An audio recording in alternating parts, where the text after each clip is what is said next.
একাডেক্সিয়ার পক্ষ থেকে তোমাদের সকলকে জানাই স্বাগত। আজকে সেট ফাংশনের একটি ম্যাথ নিয়ে আলোচনা করব, কিভাবে ইন্টারসেকশনে ব্যবহার করতে হয়।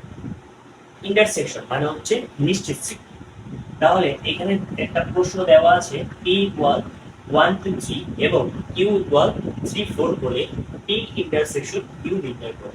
তাহলে আমরা প্রথমে যে কাজটা করতে হবে, দেখতে হবে দেওয়া আছে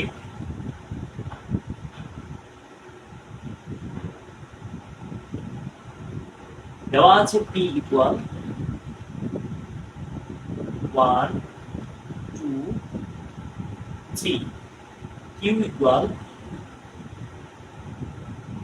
3 4।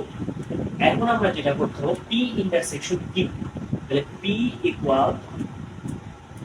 ইন্টারসেকশন q ইকুয়াল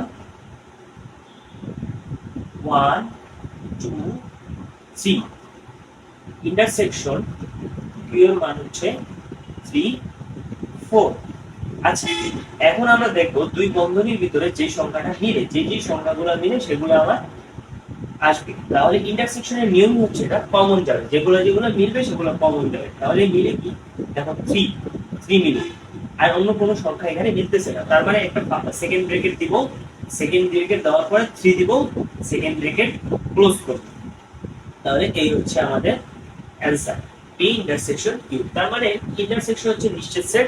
নিশ্চিত সেট যেখানে যখন থাকবে দুই বন্ধনী থাক আর তিন বন্ধনী থাক, যদি দুই সংখ্যার বন্ধনীর ভিতরে কোনো ম্যাচ হয় তাহলে এখানে সেটা আসবে। আশা করি সবাই বুঝতে পেরেছো।